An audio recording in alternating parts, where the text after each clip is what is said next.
জুবিন গাৰ্গৰ ধন আত্মসাৎ কৰি সিদ্ধাৰ্থই খুলিছিল এটা পানীৰ প্ৰকল্প, নাম মহাবীৰ একুৱা।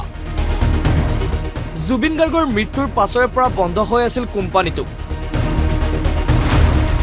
13 অক্টোবৰত SIT-য়ে চিল কৰি দিয়া সিদ্ধাৰ্থৰ এই মহাবীৰ একুৱা নামৰ খোৱা পানীৰ উদ্যোগটো খুলি দিয়াৰ নিৰ্দেশ গুৱাহাটী উচ্চ ন্যায়ালয়ৰ।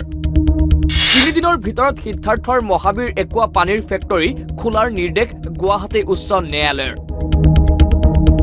কোম্পানীটো খুলিবলৈ আবেদন কৰিছিল সিদ্ধাৰ্থৰ সহযোগীয়ে। অভিযোগ অনুসৰি মেনেজাৰ সিদ্ধাৰ্থ শৰ্মাই চল চাতুৰালিৰে জুবিন গাৰ্গৰ পৰা আত্মসাৎ কৰা টকাই বিনিয়োগ কৰিছিল এই উদ্যোগটোত। জুবিন গাৰ্গৰ পৰা আত্মসাৎ কৰা 1,10,00,000 টকা বিনিয়োগ কৰিছিল উদ্যোগটোত। চেতন ধীৰাচৰীয়াই বিনিয়োগ কৰিছিল প্ৰায় 3 কোটি টকা।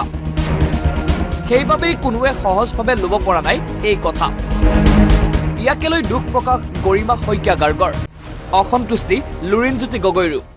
নচক তেওঁলোকৰ মুখ্যমন্ত্ৰীৰ কথাতে প্ৰমাণ হৈ গৈছে। মুখ্যমন্ত্ৰীয়ে কৈছে যে কোনোবা যদি জামিন লৈ ওলাই গুচি যায় তেতিয়াহ'লে কিন্তু আমাক নুদুখিব। তাৰ মানে তেওঁলোকে বনাই দিয়া চাৰ্জশ্বিটখনৰ ওপৰত তেওঁৰ নিজৰ বিশ্বাস নাই।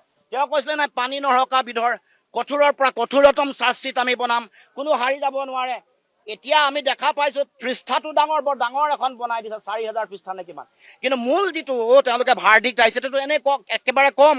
আৰু তেওঁলোকৰ এই যে ফাৰ্ষ্ট ট্ৰেক কোৰ্ট নবনালে, যোৱাবাৰ সংবাদ মেলত আমি কৈছিলো যে তেওঁলোকে যেতিয়া জামিন আবেদন কৰিছিলে বুদ্ধি কৰি জামিন আবেদন বন্ধ কৰি ৰাখিলে।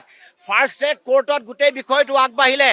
জামিন পোৱাৰ সুৰুঙা থাকিব বুলি অসমৰ মুখ্যমন্ত্ৰীয়ে জানে। তাৰমানে চাৰ্জশ্বিটখনত সুৰুঙা আছে।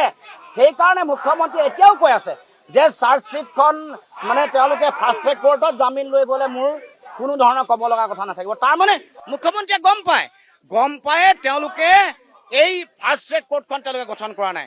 সেইকাৰণে তাৰমানে তেওঁলোকে বিচাৰিছে দুই ফালৰ পৰা, একফালেদি কি ন্যায় নিদিয়ে এই হত্যাৰ, দ্বিতীয় ফালেদি আহি মই আজিয়ে কৈছো যে অহা দিনসমূহত অসমৰ মুখ্যমন্ত্ৰী যদি হিমন্ত বিশ্ব শৰ্মাই আকৌ দায়িত্ব পায়, এই যিসকল অপৰাধী আছে শ্যাম কানু মহন্ত, সিদ্ধাৰ্থ শৰ্মা, তেওঁলোক মুকলি আকাশৰ তললৈ আহিব, তেওঁলোকক ৰেহাই দিব। কাৰণ শ্যাম কানু মহন্তৰ পৰিয়ালৰ লগত মুখ্যমন্ত্ৰীৰ সম্পৰ্ক আছে, এই কথা সকলোৱে জানে।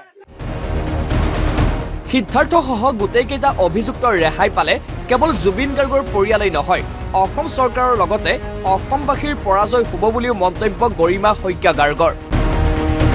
ইয়াৰ পিছতে প্ৰশ্ন উঠিছে, SIT-ৰ ভুলৰ বাবে চিল খোল খালে নেকি মহাবীৰ একুৱাৰ?